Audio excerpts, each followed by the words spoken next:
14ನೇ ತಾರೀಕು ಮಾರ್ಚ್ 2026ರಂದು ನಡೆಯುವ ಅಕೌಂಟೆನ್ಸಿ ಎಕ್ಸಾಮ್ಗೆ 6 ಮಾರ್ಕ್ಸ್ ಇಂಪಾರ್ಟೆಂಟ್ ಕ್ವಶನ್ಸನ್ನು ಕೊಡ್ತಾ ಹೋಗ್ತೀನಿ.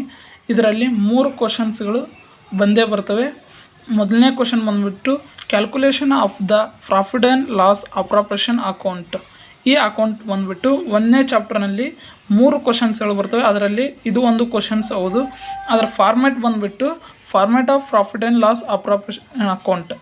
ಮೊದಲನೇದು particular amount, particular amount, particular, ಈ ರೀತಿಯಾಗಿ ಫಾರ್ಮ್ಯಾಟನ್ನು ಹಾಕಬೇಕು. ಇದನ್ನು ಹಾಕಿದರೆ 2 ಮಾರ್ಕ್ಸ್ ಕೊಡ್ತಾರೆ. ಅದೇ ರೀತಿ ಇದರಲ್ಲಿ ಒಟ್ಟು 5 ಐಟಮ್ಸ್ಗಳನ್ನು ಕೊಟ್ಟಿರ್ತಾರೆ.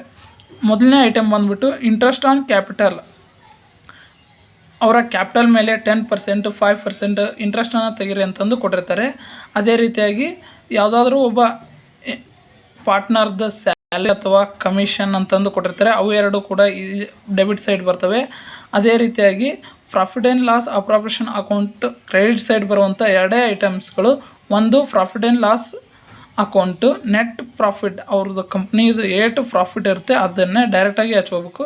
ಅದೇ ರೀತಿಯಾಗಿ ಇಂಟ್ರೆಸ್ಟ್ ಆನ್ ಡ್ರಾಯಿಂಗ್ಸ್ ಅಂತಂದು ಬರುತ್ತೆ. ಇಬ್ಬರು ಪಾರ್ಟ್ನರ್ಸ್ ಮೇಲೆ ಇಂಟ್ರೆಸ್ಟ್ ಆನ್ ಡ್ರಾಯಿಂಗ್ಸನ್ನು ಕೊಟ್ಟಿರ್ತಾರೆ. ಅದನ್ನು ಕ್ಯಾಲ್ಕುಲೇಷನ್ ಮಾಡಿಬಿಟ್ಟು ಹಚ್ಬೇಕು. ಡೈರೆಕ್ಟಾಗಿ ಕೊಟ್ಟಿದ್ರೆ ಡೈರೆಕ್ಟಾಗಿ ಹಚ್ಬೇಕು. ಏನಾದರೂ ಬರೀ ಡ್ರಾಯಿಂಗ್ಸ್ ಅಂತ ಕೊಟ್ಟಿದ್ರು ಅಂದರೆ ಅವರು ಅದು ಕನ್ಸಿಡರ್ ಮಾಡಬೇಡಿ, ಅದು ಲೆಕ್ಕದಲ್ಲಿ ಹಚ್ಚಬಾರ್ದು. ಅದೇ ರೀತಿಯಾಗಿ ಇನ್ನೊಂದು ಕ್ವಶನ್ ಬಂದುಬಿಟ್ಟು ಅಂಡರ್ ಪ್ರಾಡಕ್ಟ್ ಮೆಥಡ್ ಕೂಡ ಮೊದಲನೇ ಚಾಪ್ಟ್ರಲ್ಲಿ ಬರುತ್ತೆ. ಅದರ ಫಾರ್ಮ್ಯಾಟ್ ಬಂದುಬಿಟ್ಟು date, amount, number of month, product.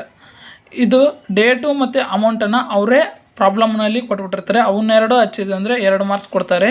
ಅದೇ ರೀತಿ ನಂಬರ್ ಆಫ್ ಮಂತ್ಗಳನ್ನು 31st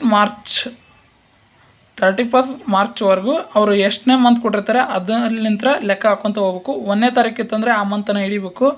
31, 28ನೇ ತಾರೀಕು ಇತ್ತಂದರೆ ಆ ಮಂತನ್ನು ಬಿಟ್ಟು ನೆಕ್ಸ್ಟ್ ಮಂತ್ಲಿಂದ ಕೌಂಟ್ ಮಾಡ್ಕೊತ ಹೋಗ್ಬೇಕು. ಪ್ರಾಡಕ್ಟ್ ಅಮೌಂಟು ಮತ್ತು ಮಂತ್ನ 2 ಕೌಂಟ್ ಮಾಡ್ಕೊಂಡ್ರೆ ಪ್ರಾಡಕ್ಟ್ ಬರುತ್ತೆ. ಅದ್ರ ಸೂತ್ರ ಬಂದುಬಿಟ್ಟು interest on drawings is equal to total product. ಅಂದರೆ ಪ್ರಾಡಕ್ಟನ್ನು ಟೋಟಲ್ ಮಾಡ್ಕೋಬೇಕು. ಅದರಲ್ಲಿ ಬಂದಿರೋವಂಥ ಆನ್ಸರ್ ಇಂಟು ರೇಟ್. ಅವರು ಇಷ್ಟು % ಡ್ರಾಯಿಂಗ್ಸನ್ನು ತೆಗೀರಿ ಅಂದಿರ್ತಾರೆ. ಅಷ್ಟು % ಡ್ರಾಯಿಂಗ್ಸ್ ಇದು rate percentage divide by 100 into 1/12. ಈ ಸೂತ್ರ ಹಾಕಿ ಮಾಡಿದ್ರಂದರೆ ನಿಮಗೆ ಇದು ಕೂಡ ಕಂಪ್ಲೀಟ್ ಆಗುತ್ತೆ.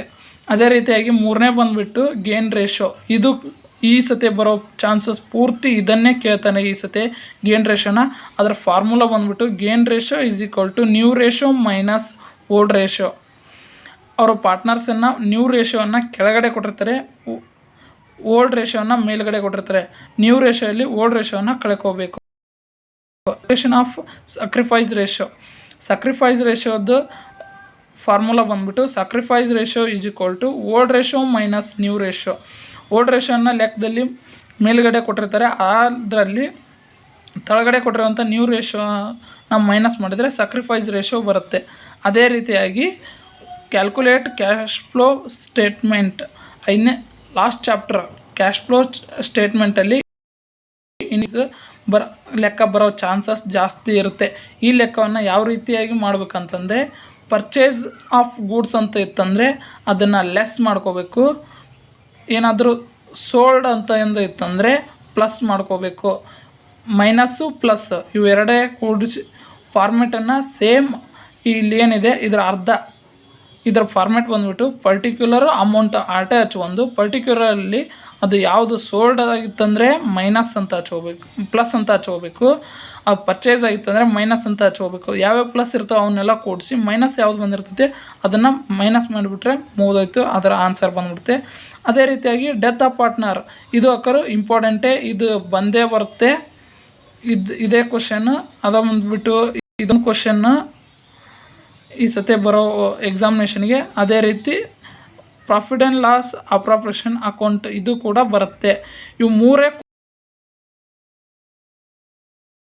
ಕ್ವಶನ್.